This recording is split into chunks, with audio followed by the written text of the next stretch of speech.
Thank you guys so much for all coming. You're good friends. We do just want to remind you, at any point you want to get up and have any pizza or water, you're very welcome to it.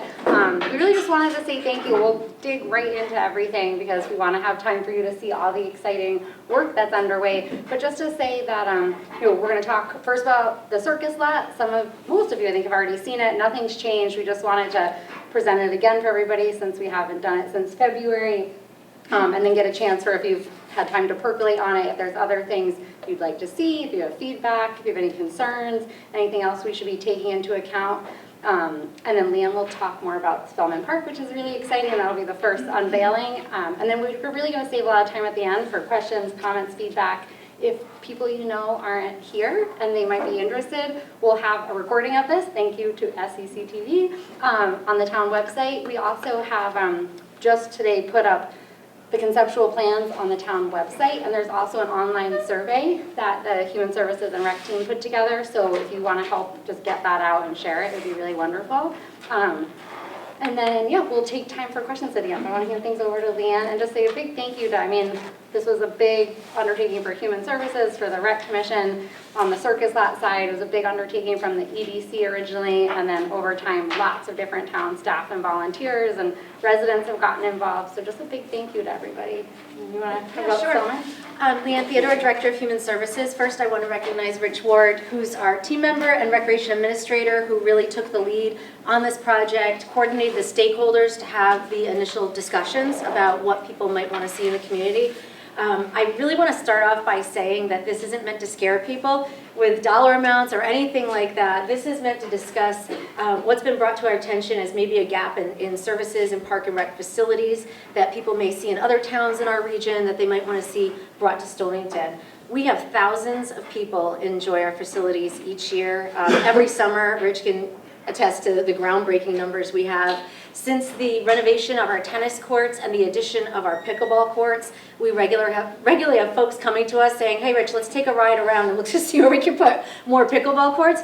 So that's been a big push, and it was kind of a big push to get this moving along. So we do have an expansive park and rec facilities that exist already right behind Human Services in the high school here. We do also have a lot of wetlands back there and a lot of areas that can't be developed. So that was a big part of wanting to have a real good strategic plan going forward to see what we can even do feasibly. Even though it's a lot of space, it might not be developable space. We also are not taking any field space away or any existing facilities away. This is about expanding and enhancing what we currently have. So I won't steal Chad's thunder with the presentation that's been put together, but this is just meant to get everyone a little more excited about what we could do if we choose to do it. And also I do want to note that a lot of the upgrades, with the exception of the recent tennis court project, have been completed with revenue that's directly bought in by our recreation programs. So oftentimes we don't put capital improvement money into the budget. We don't ask the Board of Finance to allocate funds for these projects. We just take care of it ourselves with upgrades to the basketball court, lighting, different pieces of playground equipment. So I do have behind me the last master plan I could find from 1976. It's got the original papers in here, and the original. It's amazing it's not disintegrating as I pick it up. But we keep a lot of things at Human Services, and I uncovered this maybe 20 years ago when I was cleaning out some files, and I kept it. And when we got a call from the paper last week, I said, wait a minute, we did have a master plan from 1976. So I think the project was a little over $300,000 at the time, and that was to develop the pavilion facilities that now are rented each weekend for picnics and gatherings, and also expand on the park. So if anybody wants to take a look at the original plan, it's right here. And at that point, I'll turn it over to Chad. Yeah. Thank you. Like I said, we'll save a lot of time at the end for questions and feedback. I'm trying to see which light.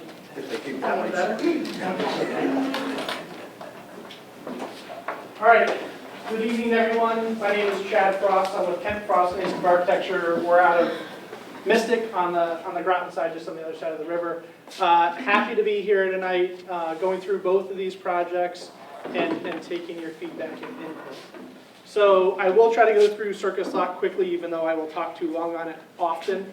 But hopefully most of you have seen this. So this is obviously the Circus Lot itself, where it is.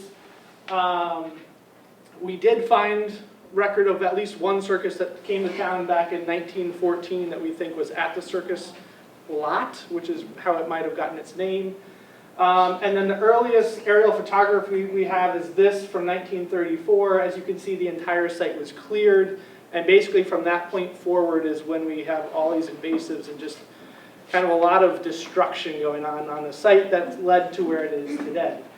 And this is kind of the condition it's currently in. We have a whole lot of invasive Japanese knotweed going on, all the vines, heavy overgrowth, not a lot of great environmental diversity going on within the majority of the site due to all that site disturbance over the decades. This was our kind of our good bad map, if you will, of vegetation, where we have quite a bit of invasive stuff happening, some mediocre. We have a decent wooded wetland back in here that's been able to revegetate over time, and that's kind of one of our quick assessments. Topography of the site is pretty interesting. This is a historically low floodplain, right? And it lets the river have a place to go during a point of flood. Interestingly enough, up here in this area, we have a very shallow bank. A lot of areas along the river actually have a high bank that keeps the river in. This is one of the areas where we have not a very steep bank on either side to allow that flood to be able to go. And we think it's important to leave that flood capacity, that storage capacity there, not obviously develop it for residential or even commercial uses that displaces all of that flood storage capacity. But then when we put something back in here, we want to make sure that it's resilient enough to be able to be flooded as the flood recedes and you have a facility afterwards. And obviously the one exception is the high point where there was the man-made berm to be able to put the building and the pump house on top of that. So as we, this is some images of this area right down here where we do have that shallow bank and it's very accessible, a great kayak launch point. That's naturally there that doesn't require us, and you can even see across on the westerly side how steep the bank is, right? So very different geography. Couple other pictures here. This is the well house up at top, and then this is very difficult to see right now, but from standing on top of the landform where the well house is, once all those vines and thicket and invasives are removed, you have a very great view down to the river. And you can just kind of see it down through there, and obviously the buildings are crossed on the westerly side. So what we led to was a passive recreation park. When we look at the zone that needs to be cleared from all the invasives, what we are left with is a fairly level area for this stretch, and then the hillside over here. The way we're kind of taking that in is allowing the road to come down where there kind of is a cul-de-sac now, put in a parking lot that's double loaded, a bathroom facility that's here, and I will note there is a sewer line that comes right through here, so it's an easy tap for the sewer connection. And then we do a renovated high meadow around the perimeter, a walking path loop, open lawn field that's just available for passive recreation. We are showing it is like a youth-size soccer field there, so this is not like a full-size high school-size field, but as a youth-size field can fit in the inside. Walking path around, and then an ADA path that loops around that hillside, so we can wind our way up accessibly to the top, have a shade structure and kind of an area for parents and or kids to be able to hang out at the top, have some slides and things that go down the hill to the bottom, and a naturalized playground at the bottom of that slope as well. Some more picnic tables, shade structures. Renovate the bank so that we can keep some of the existing mature trees, but take out some of the invasives along the bank and do some environmental improvements. Quick little enlargement just so you can see it a little better. We do have lighting shown around the path so that everywhere within the park is lit. It's not lit, I'll say really bright, it's not like a Walmart parking lot, but it's lit enough that if the police come down here at night, they can see if anybody's out there at the field, right? Or if there's somebody that's there and they shouldn't be, it's easy to see what's going on without being overlit. So that's Circus Lot. And we'll then run through Spellman real quick and we'll do questions on kind of both at the end. So Spellman. One of the things I think that's interesting about Spellman is that a lot of people feel it's just high school, right? And so one of the things we talked about from the beginning, especially from a recreation side, is a branding thing, and how do we get everybody, the public, to just instantly know that you're pulling into both a park and the high school when you come down what is really the public road, and that the high school is really on this side. There are some recreational assets that get shared kind of between the two, but really do a branding and wayfinding signage plan that works its way through. This is the existing conditions. But just wanted to show you, let everybody know what's going on. The existing parking lot up here by Human Services, some of the existing fields, as was alluded to earlier. All of this is wetlands, right? So this is like swamp wetlands, not even, it's very, very wet, unusable area. Down in this zone, we have some topography that happens, quite a bit of quick up and down, some ledge, some exposed rock, and where there's not rock or ledge, then there's wetland pockets in between. So again, very difficult to develop from like a fields perspective or a sporting perspective. There is the existing Frisbee disc golf that's out there. That's a great thing for that type of a thing. So that kind of use, natural passive trails are a great use down here, but it's a difficult spot for development of recreational assets. And then really, as was mentioned, 1976 was the master plan. It looks like quite a bit of this facility was built then and hasn't probably been upgraded much since. And quite honestly, a lot of the parks we work on, that's kind of the condition we're at. We've lived with them for several decades while they were great. Several more decades have gone by where they get a lot of use and abuse, and now it's time to start thinking about replacement. So as we look at how do we integrate, one of the things we wanted to do is go through all the assets that were needed and figure out how we can both integrate them and not make drastic changes. We're not going to take one entity and move it somewhere completely opposite that then makes us have to move that somewhere else, right? We want to be able to do this in pieces as we go so that everything can kind of work together, but nothing forces your hand to have to do this first and then do this second and do the whole thing all at once at some point. So I'm going to zoom in and kind of work our way through. So starting up here at the intersection. First thing is that wayfinding, that passive, new signage, new wayfinding so that we identify both the high school and Spellman Park. Right now we're showing an extra lane of traffic so that you can have possibly one coming in, two going out. That's one of those things we have to work on details, but we know there's some things that we can do to improve traffic flow, especially as school is in the morning and leaving in the evening. But quite a bit of things we can do there just to help some of those issues. Then as we come in here, so I'll say first of all, high school we've left alone. All the parking in the driveway, all that, we're not proposing any changes from here down. Along the whole roadway, we are showing a sidewalk, right? A pedestrian-friendly access. So if people walk from the neighborhood, they can come all the way from the street and walk anywhere they want without having to walk on the road.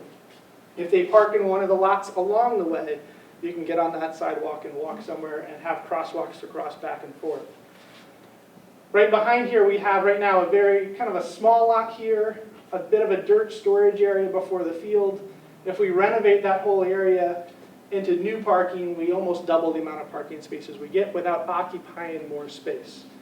And then so we get a lot more parking, a lot better circulation, some definition as to where we want people to come and go. Again, sidewalks and lighting all the way around the edge. And then the pickleball courts, which have been in high demand, there's the need for at least 6.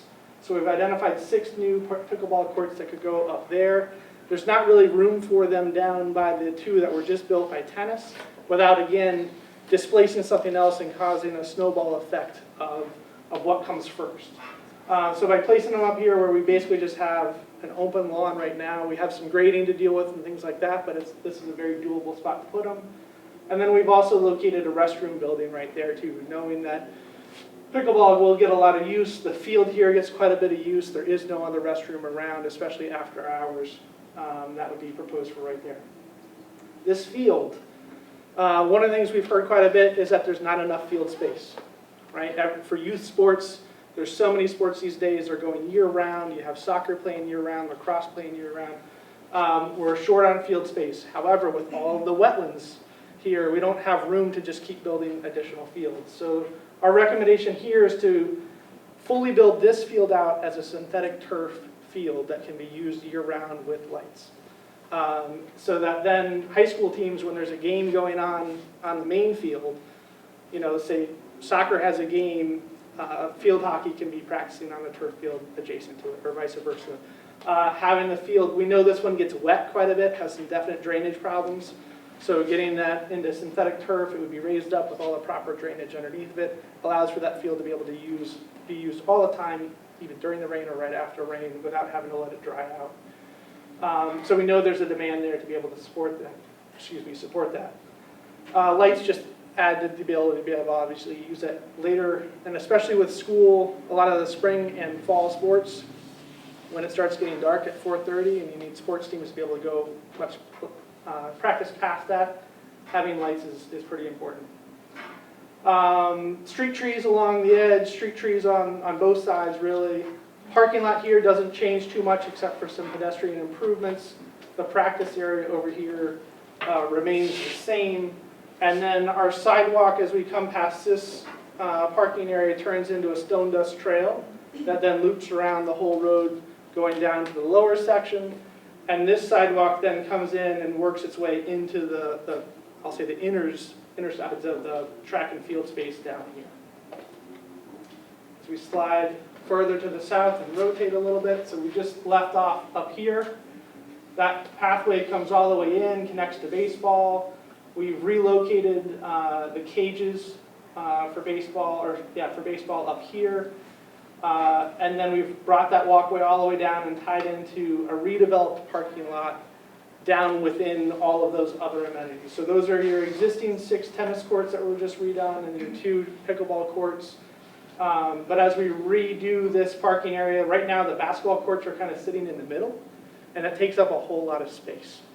So if we take those 2 basketball courts, instead of having them side by side, put them end to end, move them over to the side a little bit, then we get a lot more parking. It's a lot safer for access to be able to move around within it, and we kind of consolidate that parking into the center. We've heard right now that parents are kind of driving all over and parking wherever they can find an open space, whether it's paved or not, to be able to park during all sorts of sporting events.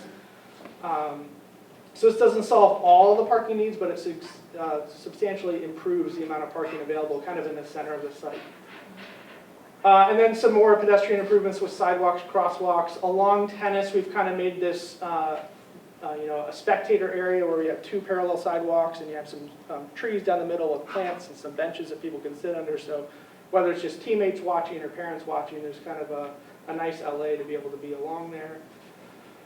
As we move down, new playground improvement areas. So basically this is the existing footprint of the existing playscapes. We know those playscapes are in pretty dire need of replacement. And one of the things we heard quite a bit about was the need for a splash pad. And so this zone down here is where we're recommending a splash pad could go. It's on the southern end of all those existing trees that are out there. If you've been there, it's kind of the hill. We've got a bunch of rock. We're trying to leave as much of that as we can because it's quite the nice kind of character. It makes that a unique playground. But with the solar access, and especially with splash pads, you want people to be able to be in the sun as much as possible. So we've put that on the south side. We've regraded the pathway that it goes through so it is accessible for everyone to be able to get through the center. New nature-based playscapes that are age appropriate for different age groups, kind of in different zones as we work our way through. A new restroom facility with splash pads. You do have to have restrooms and shower facilities to go along with it. And then the other thing I'll point out that we've added in here too is a traffic garden. So for those of you that don't know, although we all hate driving and getting stuck in traffic, this is kind of the kids' version of a little what literally called the traffic garden. So it's like where you learn to bike and ride your tricycle on the road, following road signs. You have stop signs and crosswalks and roundabouts. And so it's a little track that kids and adults, I guess, could ride their bikes around and kind of hopefully learn the rules of the road while parents are there and kind of in a safe location. We like kind of putting all of that together, consolidating it all into one zone so that, families with different age group kids, you could have a kid riding the bike in the traffic garden and another kid playing on a swing and potentially another kid in the splash pad. So that it's all there with different uses, but close enough that parents can see through all 3.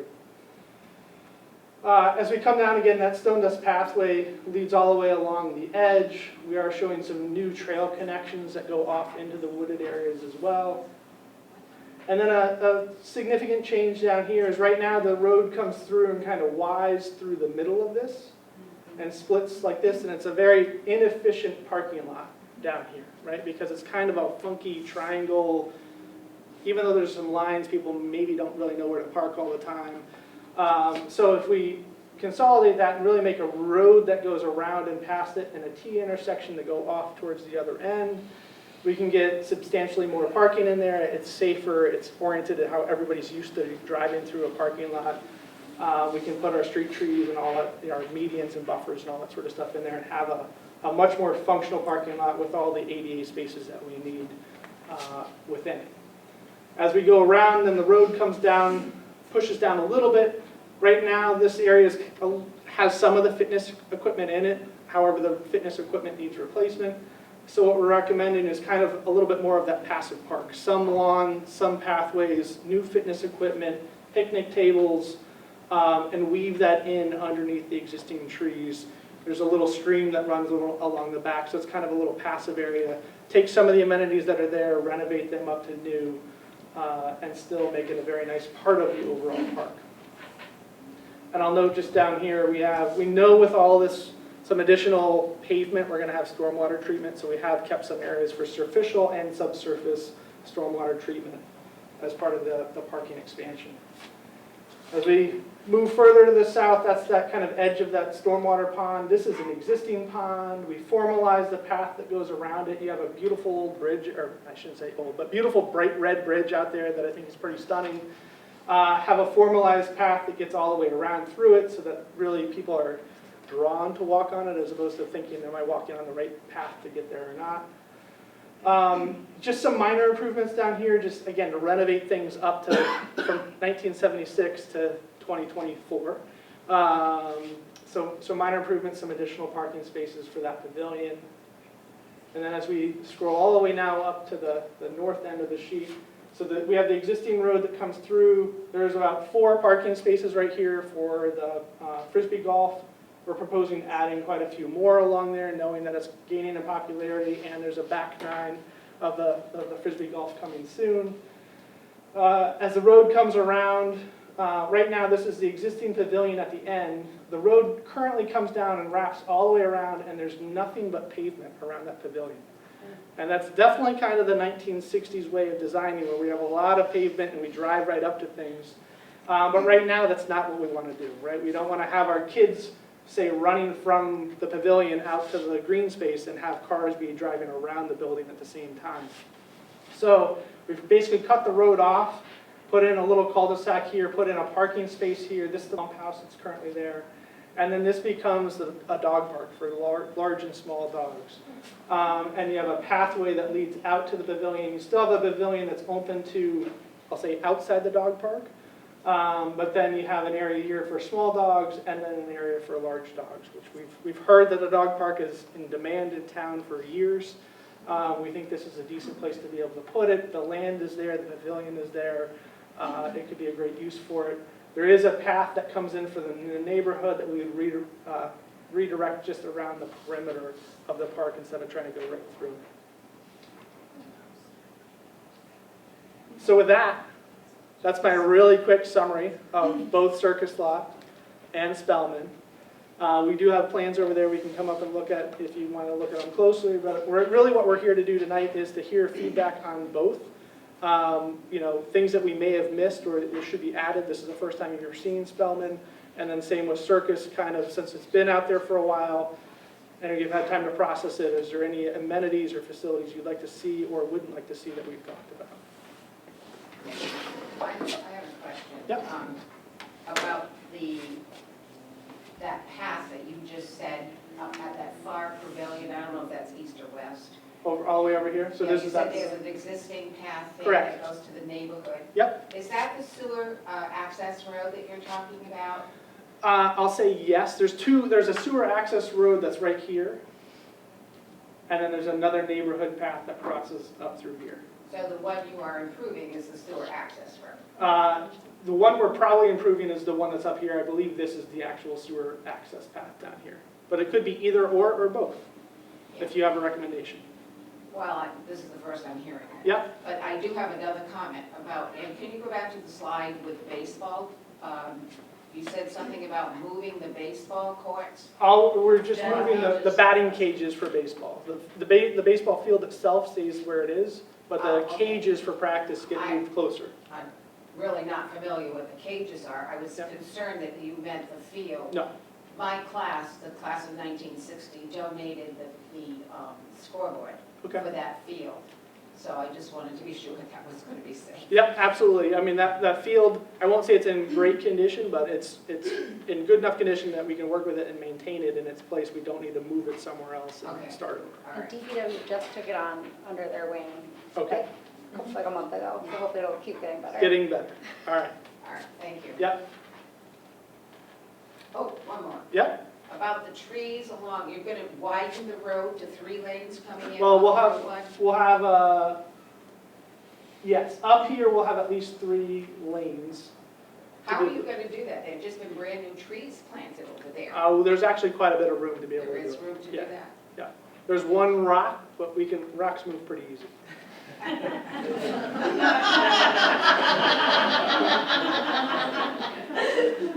This is Stony. He is on the Groton side of Mystic. We're used to moving rocks in Stony. So, but in all of the work we're talking about, that's, you know, it's more of making sure we get the traffic plan and design right, but there is room for that 3rd lane and making sure we just control it appropriately. Yep, Don't touch the trees, Stony 2 beautification just planted them. So okay. upload. The slide that had the splash pad and the baseball, where are the track throwing pits? Are those being Excellent question. relocated? So, no, is a short answer. So right now, Can you just do the larger slide Yep. that had the? yep, I'll go back a couple. Yeah. Yep. So all of the throwing events effectively stay the same, right? We've got shot put down here, Right. discus here, and javelin here. So they're gonna stay. Yes. Okay. Yep. Perfect. Perfect? Okay. Yep. This looks fabulous to me. I was just wondering, and I'm not even sure if we're allowed to go on the track, but could a sidewalk go to a back entrance of the track? Going back in. So what let me zoom back here one more. See if I have that. Nope. Could a sidewalk go to the back entrance? Possibly. What I would say is we'd want to work with school and athletics about that, because a lot of times we don't, when we're doing field design for our high school, we don't want to have that back entrance that you have to then guard during games and things like that. We can definitely make sure we have a good pedestrian access, you know, from the main way we want the public to come in, and maybe there's, I know right now, kind of everybody has to walk all the way around to the back. There is that one staircase that goes down a little bit before that. But that's a good thing that we can talk about that. What's the right way to get pedestrians when the track is not being used by the high school? How do we get the residents in there a little bit easier? Yeah. Yep. Bunch of homeowners here from Noyes Avenue, and so back to the circus lot. Is it okay for me to comment on that? Absolutely. So a couple of questions just about the quality and state of the road, Yep. Noyes Avenue. The entry onto Noyes Avenue is basically falling apart. Would part of the project be for that to be fixed so that traffic down that road would be safe? So you're talking about all the way down here, roadway? From Liberty, the entry. At It's this collapsed. at this point, we haven't identified where the edge is, but So Rebecca, yeah, I think we would talk with Public Works if we're increasing traffic so much there, but we can also talk and look at where it stands on the existing paving list too, so we should circle back on that anyways. And second to that too, with so much more traffic going down that very short, tiny road, is there conversation about expanding the width of the road, or is that just going to remain as is? we would not recommend expanding the width of the road. I would recommend keeping it as narrow as you can, keeping the parallel parking on the side, you know, primarily for residents, allowing the parking down here. We really do want this to be a neighborhood park. Yes. Right, we're putting parking down there, it's 22 spaces. That's not really enough to have like an event, if you will, right? And it's a small enough venue that we don't think it's gonna be just like hundreds of people, you know, causing a lot of traffic. But really what I like about the road is that narrowness so that people are forced to drive slow. Because as you pull in, you've got constriction, you've got vehicles, you've got driveways, hopefully you've got kids running around and things like that so that everybody has to pay attention and slow down. The fear of widening would be obviously you impact all the neighbors and take up some of their front yards, and then you almost encourage people to go faster down a wider road. For the record, we don't want them. Perfect. Buy-in. Good answer. Perfect. Just curious if that was being discussed. Perfect. Yeah, good, thank you. Yeah? Instead of just going off of where the old oil was to make access down there? Down, is that all the way down here or Yeah. down? It's Yeah. there, it's Down. really Off of steep Liberty Street. topography. Yeah, we have, there is, if, remember that topography map I showed, that it goes up quite a bit, and there's some private ownership issues in there too, right? So this is the public access, the way the town owns to get in there. You know, could there be a walking path there at some point in the future? It could be, depending on how that private parcel gets developed. But from a public accessibility, this is what we think is the best option. What is that parking lot that is That's right the there? Pontiac Fire Department. Back of the firehouse. And that's about 20 feet higher in elevation than the park is. Yeah, it drops off really quick. Yep, So just a couple comments like for Danielle. As you know, a lot of the sports parents are not here because they're at practice. at practice. So it's a very poor time not here. The second thing is I got a lot here a lot. The field size for youth sports, Yep. that's actually too small. Okay, That's good size for U8. Yep. U10 needs to be about 10 yards longer, 10 yards wider. U12, so still 6th, 7th, 8th graders, yeah. needs to be It's probably not about gonna, 80 yards by like 55. yeah, yards. probably not gonna be like a U12 field. We can probably stretch it to get a U10 field in there, but And then the other thing too is the circus off. Why are we replanting trees down the bottom right-hand corner? Is topography that bad? We can't flatten out to make another U8 field? over here, Yes. there's a large wetland over there that we cannot fill. And really, that's the one naturalized area. So what we talked about from everything so far has been we want to have kind of a developed space that is for passive recreation, and then still have a natural place that kids can wander through the woods and experience a little bit of nature. One of the things we looked at in the bigger presentation was just how far you have to go from a walkability perspective in Pawcatuck to get to areas of nature. And so this as a park that has both kind of that lawn, active recreation and wooded passive recreation is where we had gotten to this point. Yeah, because I just don't know how it's going to help alleviate a lot of the field problems we already have. Yeah. This probably doesn't, to be very honest with you, right? It helps for the littlest of little kids. Yes. Yep. It's at U8, U10 field. We can't really go much bigger because of topography, wetlands, and issues. You know, getting that up to that U10 we can probably do, but it's a full-size field. It just takes up a lot of room that we just That's have. what we really need, because you can do a full-size field equals 2 U8 U10. Yep, I agree. But that's bigger than this whole park, right? And so that's why across the street, we're saying if that field goes to a synthetic turf field that, Well, go to that one, because I have a lot to say about that. all right, are we done here then? Yes, I'm done. Yeah, and then I'll just add really quickly, and then we can go back over there, is, like, we didn't want to steal the thunder of the presentation, but fully acknowledge, like, we were hopeful, I think, with Spellman and the Circus Lab, this was gonna help address some of the field concerns. It might, make a little, difference, but it's not gonna be big. So we're not giving up on that. We're continuing to have conversations. We're actually having a meeting hopefully in 2 weeks with all the different youth sports presidents, and we've asked them to bring other people. We can share that with you guys. Jackie was invited, but to drill down more, and we're trying to explore other places in town where that might be feasible, because you do need something bigger, because like we said, we were hopeful this was part of what drove some of this, but the space constraints just really didn't work in our favor. But not to say that it could alleviate a little bit of the pressure across there by having some practices, over at the circus lot, or to do the smaller things, but we do recognize this isn't gonna solve the bigger field problems. And then for the synthetic field, I hate synthetic field. I've torn my ACL multiple times going back for surgery. I'm anti, and it costs like, what, $900K nowadays, almost $1 million. Yeah, So I think that's like a far fetch. I like the light idea. Yeah. To at least practice after hours, because it's going to get dark at 4:30 in like 2 weeks. yep. So Yep, and so I would say the synthetic turf versus natural turf is definitely a question that should be, that the community needs to respond to, right? Because we can say, okay, we can definitely use synthetic a whole lot more from a use perspective. It solves a lot of those use things. There are some concerns both from ACLs, impact injuries don't seem to be nearly as bad on them, but people have questions about them, I guess is how I would put it. So The recommendation from a use point to be able to use the fields more, that's the recommendation right now. Yep, So the synthetic, that's the girls' soccer field. Soccer, girls, lacrosse. It's a multi-purpose It's a field multi-purpose field, but yeah. currently. It's mainly the girls' sports and So the boys behind softball, like back, is gonna be regular grass, and then the girls' soccer field is going to be torn up again. It wasn't that long ago that it was not usable. yep. Is that fair? Well, fair is a whole different, what I would say is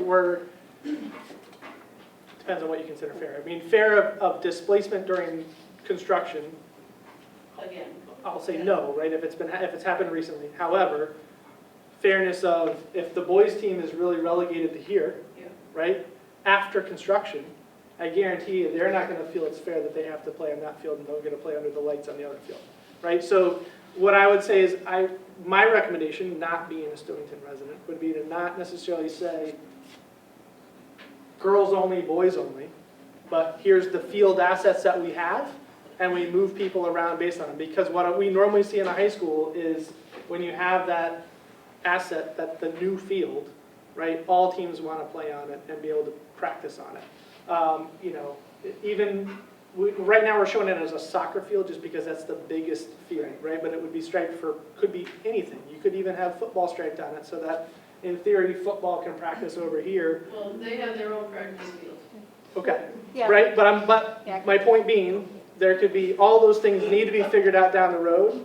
But Yeah. this is one way to solve kind of some of the needs, some of the demand. And one thing I just ask everybody to keep in mind when they're looking at this is, like, we all think about it from our perspectives, but as, Rich can attest, and some of you in this room, it's not just high school sports. It's every single age, all these different divisions. So we know from, like, the football, for youth football, not high school football, they don't have enough field space, and they don't have places to practice, and sometimes they're over on the softball field Right, as soon trying as to we do start, stuff. we'll be on the baseball field, we'll have to fit 200 people there. Yeah. And then we don't fit, but So that's the there's- only place we yeah. don't like. So I think there's just all different ages, but again, just to also reiterate, like, we want your feedback. These are just concepts, first go around, so it's good to share the concerns of what our drawbacks are that.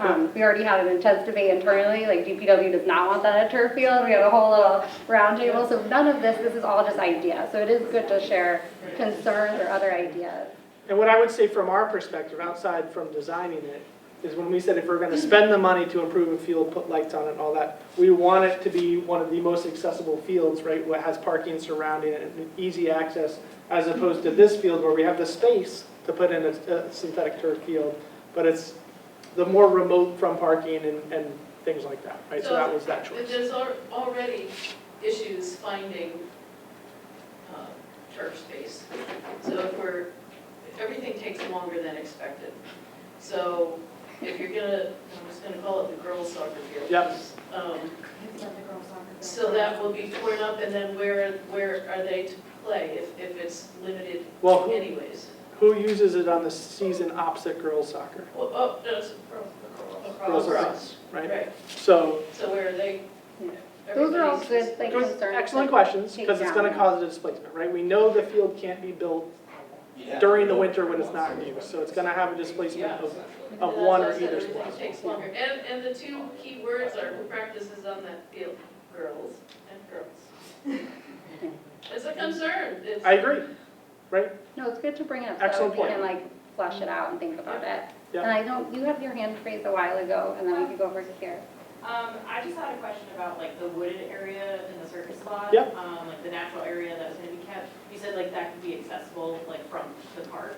Yes. Is it gonna be accessible the way like, I mean, obviously you're not gonna dig out trails or anything, but like will there be kind of marked walking trails through there? At this point, we don't have a marked path. It's very plausible that there could be. Okay. There's some concerns about safety and things like that in there, so we want to, at this point, we were going to focus on the developed part of the circus lot with some lights, and then let the natural part be the natural part, and then down the road, if a path forms, and that, I think it's a great idea, but we want to see how that goes.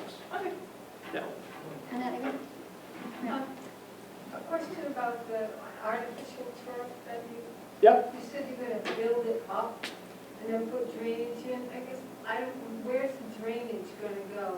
Is it gonna go, it currently drains right now back to this back, well, I'll say all in this direction up as we're looking, and eventually back to this back corner and then down into the wetland.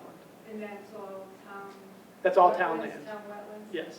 And the other thing was and down at the far pavilion, you said you're gonna stop the turnaround. Yep. How are you making that handicap accessible? For people to get to the pavilion if you're not having, a pavement? There would be a paved walkway from there'd be at the turnaround, you'd have a sidewalk that went all the way around that turnaround, so a car could pull up on the edge, you could unload kids, grandparents, whoever on the sidewalk, and they could walk on that paved path all the way to the. Like you said, we're putting in a parking lot and eliminating. Well, there's a parking area that's a little bit further away, and then the drop off is right in front. So you can drop off and then walk up to the pavilion and park about 40 feet from the drop off. On Noyes Avenue, that's a flood zone, so they can't plan on putting much of anything up there, because like you said, when it floods, the whole point of it is to easily have it go away without ruining anything, so they can't plan on a lot beside the park. Where's you for a perk test so far? Perk test? Yeah. We have not done a perk test. Yeah. But we're not expecting anything to really perk into that soil. It's really low, it's really poorly drained. We might have a foot or two to the water table. So. So it's gonna be exactly like the field that's over there. Anytime it rains, it's unusable behind the That- shed. That's one of the, that's a difficulty of a natural surface field in a low-lying area. Yeah, so I mean, again, we can under drain it, so my guess is these fields probably don't have full under drainage and all that, so we can do things. It's gonna come down to how much do we spend on a field that's, for a U8, U10, and how much use does that get? But I think a great valid point to make. Yeah? I'm just curious about the field at Optic Middle School. It's an elevated field, if maybe that could be improved upon. And if the walk or the paths, when we were kids, we used to walk always to Stonington High School football games from that area, from Optic Middle. And there could be some interest perhaps in connecting the Pawcatuck Middle School area with Stonington High School. It is connected with the path. Right, with We the paths, formalized but make it, that quasi trail that you went through probably as a child. We did formalize it. It is a legit trail with a bridge that goes over the wetlands. okay, good. Yeah. I'm just wondering if there was a way to connect the two campuses more, is what I'm getting at. We had chatted with our recreation commission about actually putting a trailhead on that side as well, so but we wouldn't want obviously parking in people's homes and backyards and so forth, but yeah, it is something obviously that we could connect that whole basically lower Pawcatuck right with our park here. Yes, and I just think it should be looked into more. So when you say develop, and not to say that it's not developed now, what does that mean to you? I'm not really sure because I haven't walked it in years. Yep. And, unfortunately, or I should say unfortunately, because there's beautiful homes there, it's a lovely neighborhood. But, when I was a kid, it was just Bluebird Hill. It wasn't all Shade Drive and all those other, areas. If you could have projected into the future, it would have been great to connect these two campuses, then maybe something would have been done differently. Yeah, but is that like a stone dust path? I think I know what you're saying. So over in like West Hartford area, Simsbury, they have a bike and walking path Correct. that's literally, 10 feet wide. Yep. With lights. With lights. Right, so that's what I'm trying, it's like, it's natural, it's stone dust, it's asphalt or concrete, does it have lights or no lights? That's what I was. Well, I was just wondering, I guess, if the athletes at certain high schools could somehow, if you had parking down at that East Pavilion or some way, if you wanted to use the Pawcatuck Middle School grounds, if there was a way to get athletes between the two campuses more easily. We That's did what have I was an thinking. Eagle Scout project came in and did install footbridges back there, so Yeah. it looks much different than before that project had happened. Before it was wetlands and trees had fallen, and Yeah. we had members of our team go back and kind of blaze some of the trails and the Department of Public Works staff, but then an Eagle Scout project came in and really kind of formalized those footbridges a little more. So we actually walk back there from time to time to make sure everything is still intact and accessible, but it does look much different than it did just a few years ago even. Do a field trip. I would say, does the cross-country team use it? Yes. There's your answer.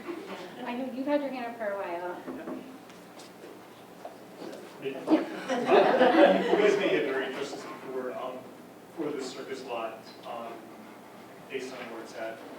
Is there plans to, or if you can, even connect to Westerly, or is it because of the river and where it's located? Is there going to be access besides Noyes Avenue coming from Westerly? So you can access Westerly if you bring a kayak. No bridge. Yeah, no bridge. But there is a great kayak launch point. Thank you. Yep. Regarding the circus lot, do you expect any access from Walnut Street, the neighboring street, to Noyes Avenue? There's no public access, is what I would say. You know, it's all private property that butts up against it. If those private property owners, you know, want to have a break in their fence so they can personally access it, there's nothing to stop them from doing that, but we wouldn't encourage the public to cut through other people's yards to get to the park. Yeah. So I have a number of questions. I first want to say thank you to everyone that's been involved with this thus far, and give credit to everyone for the plans and where we are today. Just a couple comments and some questions, not necessarily in this order, and anyone can answer these, I'm sure. First, going back to the days where we used to walk the property, it used to be known as the dog pound. So, way back when. I remember playing at the circus lots as a kid, playing baseball, hitting the ball in the river, and so on. But here's my questions. Not necessarily in any order. Financing and grants, timeline, maintenance, and I thought I read something somewhere, but I haven't heard it yet and mentioned tonight, that although Morse Park doesn't connect to Spellman Park, it does not abut, but there was something somewhere I read about a possible trail, maybe at the end of Spellman Park, down by the pavilion, with a walkway connecting Morse Park somewhere in the future, but I didn't see that anywhere. We did explore the possibility of, Moss Park is north or up above the East Pavilion. Right? And it's a town-owned piece of property that, for those that are not familiar with it, we did explore a possibility of getting a trail from Spellman out to there. It has not come to fruition. It's possible, it's expensive because of the wetlands. So the other financing, grants, maintenance, and timeline. The little question. I can do that one. I wanted to wait for Molly, so Molly, our grant manager, is in the back. And yeah, just say hi, Molly, everybody. But so really, largely thanks to Molly's amazing efforts, we were selected by Congressman Courtney's office for the circus lot for $2.7 million. But I want to caveat it, it's through congressionally directed spending, so it was a big deal to be selected. We applied last year and we didn't get it. We applied again this year and did get it, which was really fantastic. And thank you also, a lot of people sent letters of support that made a big difference in the grant package. But basically, we'll have to wait to see what happens in November with federal elections and everything.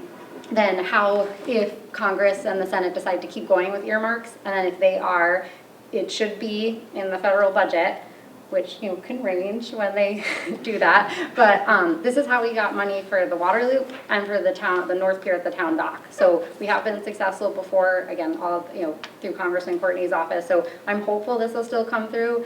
we are right now kind of in a holding pattern where we want to wait to see if we get that money before we do too much work down there. So we could know as soon as probably like winter, but it might be spring, but we'll see. But in the meantime, Molly also got us a $50,000 grant, and so we will be going back there and doing with Public Works some clear cutting, opening it up, trying to remove some of the invasive, so it'll be a little bit more clear, people can see. I think it'll help us inform the plan a bit more too, to really get a feel for it. And kind of be back there, but it will take some time, but it's really good news, because I mean, we've been looking for grants for this for quite some time, and that was a really big step forward, hopefully, that it stays. But so not a decisive timeline, it really all depends on that federal funding. And the maintenance? Maintenance, so we've been working really closely with Public Works on this, and they seem very excited. Chad, I think, did a great job designing probably, hopefully, a low maintenance park other than the rec field. A lot of the other stuff is pretty self-sustaining. It's a new asset that the town will have to maintain, right? So we do our best to try to make it as low maintenance as possible, but it's still, the grass needs to be mowed. If, you know, the planting buffer around the edge has to be cut annually. There's some things that currently the staff isn't doing that they would have to do now, so. They're that's very, what comes with it. I don't want to speak for them, but I feel like Steve McNair, who's our amazing grounds crew, who kind of does everything down here and does a fantastic job, is pretty excited, I think, to help take this on and make it as nice as we can, understanding it is a flood zone. It is a park that's going to flood, so we're going to do the best we can with it. But it's also beautiful access to the river in an area that, like Chad said, really we don't have that much passive recreation. Waterfront. Waterfront. Good and bad with waterfront. Yep. Thank you. And then I have a follow-up question for you, because I know you and Kevin have brought up before, we're kind of debating, this is something everybody could think about, kind of a more nature-based playscape versus something that's more focused on ADA accessibility, because sometimes they don't necessarily go hand in hand. So something for people to think about, maybe ask people around them, is it worth having try to do two segments, do both? Do we focus one more on Spellman, one on the Circus lot? How should we do it? There's obviously different cost components to it, but we had talked about trying to maybe steer the Circus lot. Right now it shows more nature-based, but more towards being more ADA accessible.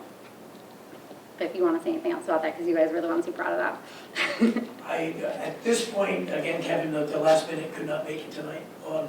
Very, very happy, very pleased with everything, the way it's going. The built-in slide and so on into the hillside and so on. Very pleased to be seeing that. So we're excited about the whole project. Could you show us on that plan where the soccer fields are? On this one? Yeah. So you've got, No, not up in that area, down the bottom. there's one, that's the full Like size. the Kaiser Field? Yes, That's the one. that's this one. That, oh, is that what that is? Yep. Oh, The one next to it's field hockey. And this is, yeah, a small, almost a youth size, it's a small field. oh, that's what that is. Yes. Championships on that. All right, just a question then, I'm getting confused, but I want to ask you to make any information that you've been keeping on the turfed field, which I call the football field, which is that orange thing right there, is Yep. that right? Yep, right here. Okay. How long has that been there? And how many accidents or injuries have been recorded since it's been there? As a turf field, or? No, since it's been artificial turf. Due to the turf? Is that what you're asking for? Because it's turf? Well, How many some people call accidents? it turf. You know, turf to me is grass, you know, Artificial. Artificial All surface? right, the artificial turf. Yeah. When did it go in? So how long has it been there? And how many accidents or serious injuries have been recorded since that's been there? Because there was concern back there about artificial. I'll be more than happy to get you that information. Yep. I'm sure the school has a Brian record of their. Marone has all the answers to those questions. Yeah. Yeah. Youth football's only had maybe one ACL issue that I'm aware of. The In how last many few years? 10 years? Has it been there 10 years? Yeah. I think the turf field's been at least 12, maybe, Yes. maybe close to 15. Yeah. Yeah, I think we're coming up on 15 years. Yeah. And then Pam, sorry, you had your hand for a while. I think it's a little beside the point for probably most of the people in this room. but I can't restrain myself from asking if there's been any thought put to putting solar panels over the parking lots.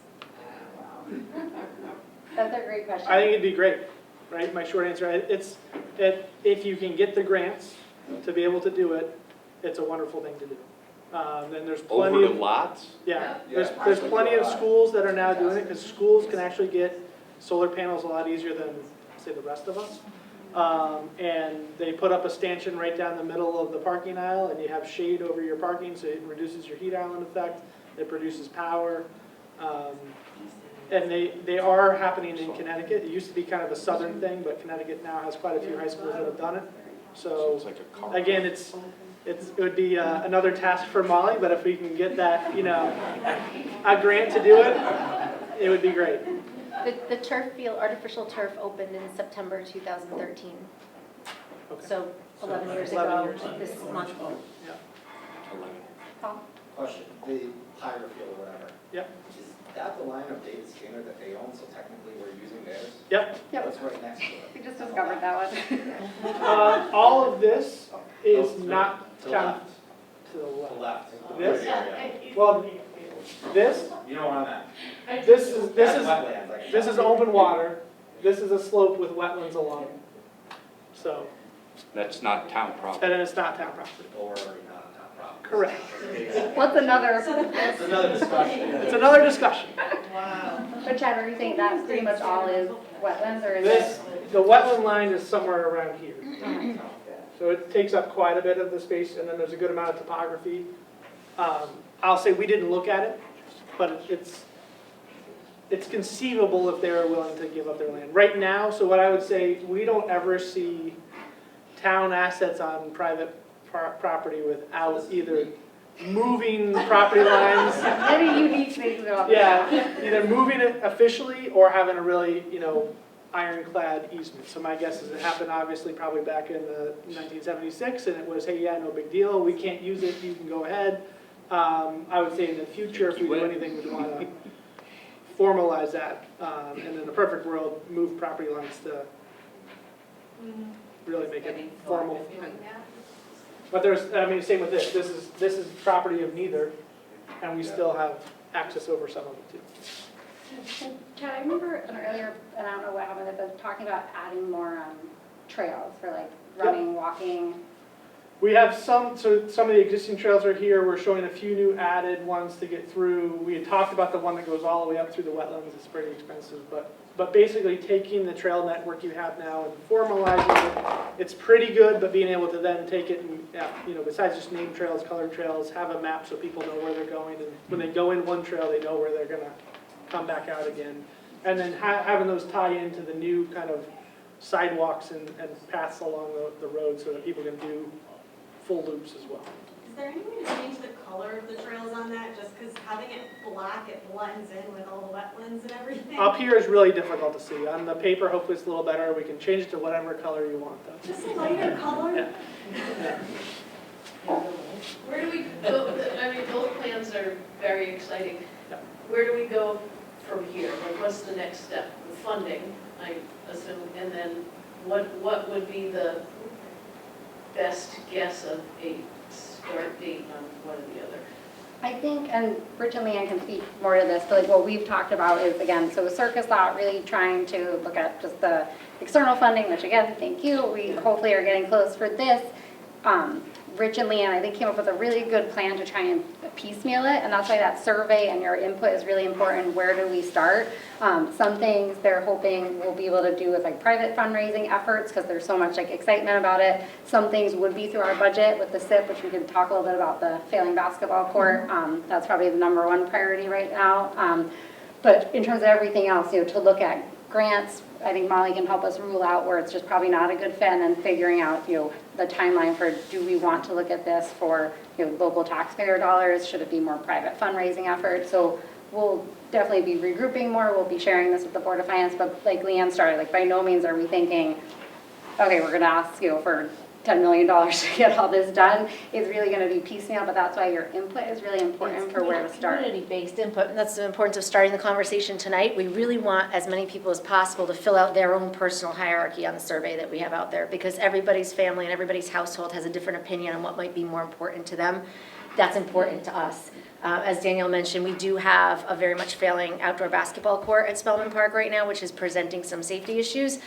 We've already kind of started discussions about piecing that project out and maybe the parking area to start there. Obviously, we don't need to touch the tennis courts, the pickleball courts, that's all set. So kind of looking at safety first from that perspective, and then also polling the community at large. And we do have a very short survey out right now, which will hopefully publicize a little bit more in different capacities to get as much input as possible. There's always this perception that it's families with children that need to have the input on this, and that's not of our opinion at all. These facilities are used by all ages and demographics in the community, from the disc golf course to the pavilions to the walking trails. And of course, we do have a very robust playground and hopefully splash pad in the middle, but it's important for us to get all residents' input. And we'd hope to gain that as quick as we can to start making some decisions. We will be entering a new planning for budget cycle. Our capital improvement budgets are due in the next few weeks, couple of weeks. So we will definitely be looking at the basketball court first because of the issues at hand. But other than that, waiting for everyone's input. And I would just say I was part of that design process, like I said at the beginning, to make it so that we can piece out, like, if somebody comes up and says, I want to have my name on 6 pickleball courts tomorrow, that can go be built without causing some other problem somewhere else. The dog park can be kind of, you know, we took that into the design context so that pieces could be done one at a time and not have to raise $10 million all at once to do everything at once. Was the turf at the high school getting replaced, by the way, because it passed the budget, right, in the spring? Did go in the budget, so we'll talk with them. So that one was in there, so. They have a new facilities person who's wonderful, so we'll probably be, like Leanne said, getting together in the next month to talk about all the different capital projects. But again, if you guys have feedback on that one. The other thing I would just, timing, yeah. The other thing I would add just on the circus lot, we do have more time for feedback. So like someone who couldn't be here shared they'd like to see a little basketball court down there. I don't even think I shared this with you guys. But so if there's things like that, take a look. Like Chad said, that top part, you know, the idea of a picnic thing, like we're not definitely wed to any of these things. So we can still make changes based on input or thoughts. You know, we're also like, I don't want to get people excited, but we are trying to explore some other potential options down there. We'll vet them out before we kind of share them more publicly, but things that I think could be exciting to maybe, you know, how to use that field more in the winter. So we're trying to like vet through things, but they all came from community ideas. So don't hesitate to share your ideas. If you're not a big public talker, you can just, you know, call us tomorrow and give us your feedback. Do you guys have anything else? Yeah, Dan. You mentioned the form, that Yeah. where everyone does one access. So you can go to the town, you thought me in thinking something. So we on the town website, there's a news item for this event, and in there, there's a survey. We also, I think we've shared it on social media also. And then if you haven't downloaded it yet, we have a new town app for your phone that just got launched thanks to the wonderful efforts of Captain Schneider and Stacy Haskell in my office. But if you haven't downloaded it, definitely download it. So like you would have gotten an alert about this meeting. There's the survey in there, everything. It's been largely like trash delays, road closures, but we'll also use it for, you know, community events, getting that kind of stuff out there. So definitely download it and let people know that we have it. What is that called? What's the app called? So if you go to the app store, you just type in Town of Stonington, Okay, and that's it. that's what I'm doing right now. Okay, thank you. Okay. I just have one more question, that relates to fields, lack of fields. I'm not sure what's happening with Old Mystic Elementary, or the former administrative Oh, site. yeah, Because I just wonder if that land could ever be possibly used. I believe they still use the interior of that building for crew or for all of our town storage, that doesn't fit at town hall. But yeah, the building gets used. We are exploring the back parcel probably for other uses, but just, I don't want to like get people excited, but we are trying to explore 2 other sites, like in the next couple of weeks, we've been working on this to explore, one, are people open to it? Then what are the steps? Some require zoning changes, some require just investment. But we've had some good leads, so again, we'll circle back in 2 weeks. Hopefully we'll have some more information on potential for larger size youth fields, because we know like that was part of the driving force for this, and then we kept thinking like, Chad, can you put a field here? Like, what about here? And it was so restrictive. Right. I got another question about fields. Why can we not use Dean's Mill or the West Vine field after hours? That's a great question. We can bring I asked that. that years ago, and I was told no, and I don't know why. Okay, we can circle back with Because the, those would be too great for UA, maybe U10, I don't know what the size are, but and you guys have asked and been told no. I was told no. Okay, we can circle back on that I was one. like, sorry, I can't, so Yeah. when it was Gavin's age. I do want to comment on that too, like who was on West Vine. And I don't think it's correct that citizens of our town are not Yes. allowed access. Like, I hate not So I being used for the fully- playground at Dean's Mill after hours. I think they opened it. So we can No. circle back with them. They had They said, used COVID to basically close down facilities in the town that are really public. I mean, the public is paying tax dollars for No, these definitely. facilities. I'll circle back though, because we brought that up, and I'm fairly certain that the superintendent had said when it's not being used by school, like it might be up till 5 o'clock, because they have programs in there, they can't just let the public go then. But after that, that both Dean's Mill and West Vine playgrounds would be open. So we'll circle back on both of those things, and that's school time, and so we'll circle back on that. But That would be great. I was at one of the playgrounds last week. Maybe I was breaking the law, but it was open. So, I probably shouldn't do that. Get the chief. But if you think, obviously, like, this is the first time you guys are seeing one part of this, maybe the second time for another, but definitely think about it, like, share it with friends. We also, like I said, posted the conceptual plans on the town website. If you need it bigger, just let us know.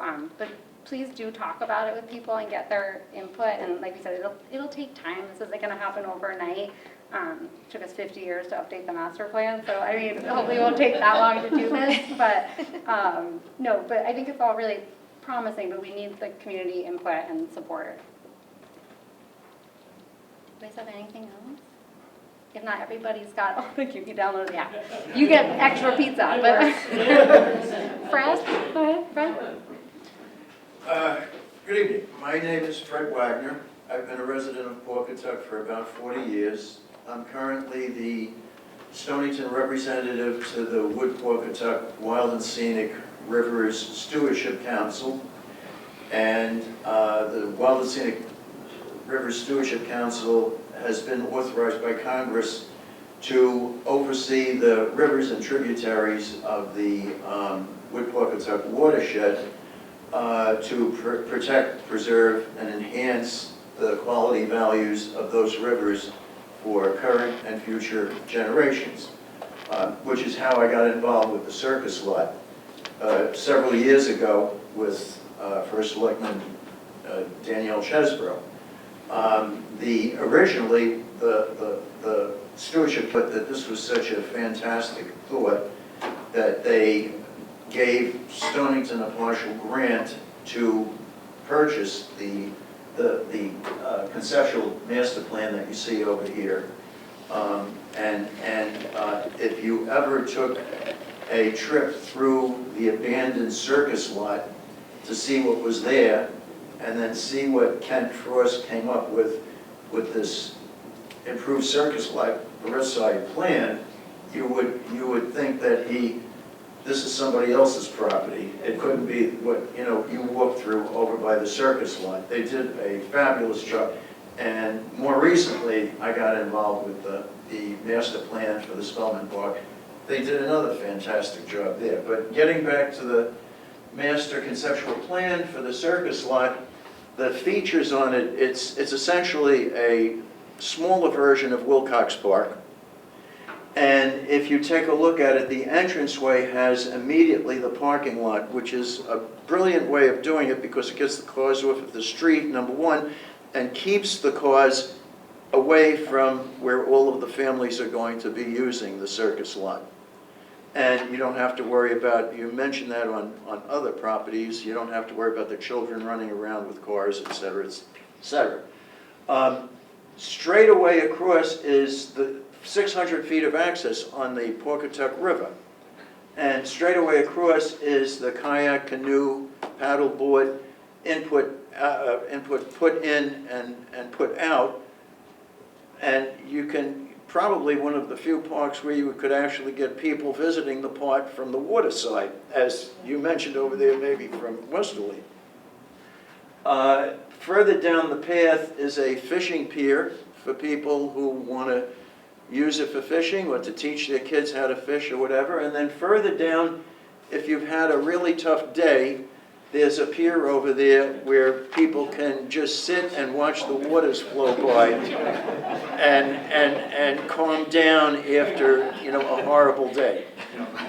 If you continue around the path, you get pretty close into the woodlands over here, and it's not too far through the woodlands where you come across a freshwater wetlands. And most people don't get an opportunity to see a freshwater wetlands, and it's a valuable resource for any ecological area. It's where everything starts and begins and issues from. So, and we were thinking an educational sign to identify different parts, et cetera, et cetera. So this has been something that I will say this. This has been the heart and soul and impetus from First Selectman Danielle Chesbrough for several years. I've had the privilege to work with her on several portions of it. The Stewardship Council is funded by the National Park System, which has responsibilities for also the national parks. And they thought so much of this that they gave Stonington a $75,000 grant to continue with the conceptual design of the park. The National Park System doesn't give away money for nothing, so it's something that they thought was worthwhile. The thing that's also very good about the parking lot is that there's room for expansion. So if we find out that the park is more popular than we thought it was going to be, we can expand. I keep on saying we. The town of Stonington can expand the parking lot on either side and add some parking spaces to it. It's a wonderful design that you came up with. And the viewing part over there with the circular pathway to go up to the top gives you a beautiful view, you know, when everything is all over and done with. I've only been involved recently with the Spellman Park Master Plan, but I did do a thorough look-through on it, and once again, Kent Frost did an incredible job.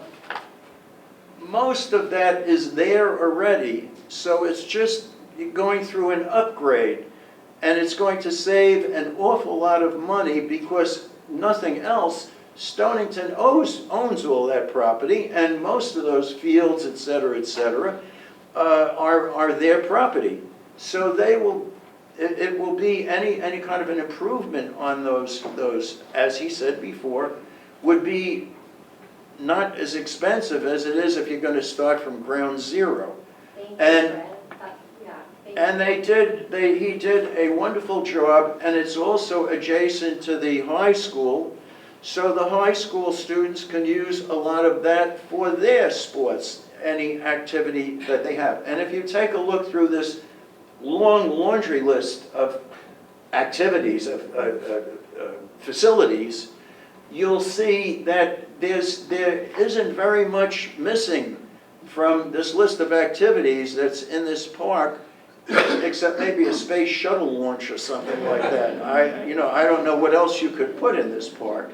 And this would be an incredible asset to the town of Stonington, and I give my full approval of both of these and think that this is a spectacular thing for both of the parks for the town of Stonington. I can't imagine, you know, anybody having a problem with any of these things over here, because they're done very well. Thank you, Fred, and thank you for all your help and support over the years. It was my pleasure, believe me. Thank you. Does Fred, do you want to be on our recreation committee? No, I do have the 100% support of my commission. The reason why I've only been recently involved with the Spellman Park is because it doesn't have a river running through it. There you go. So I do Sticks rivers. to the river. So. And then it is 7:15, so we want to be conscious of everyone's time, but do you guys have anything else burning? If not, like we said, we're here, not going anywhere. Definitely take pizza with you if you want some. And then just thank you to the team. Thank you guys for all this work. Good job.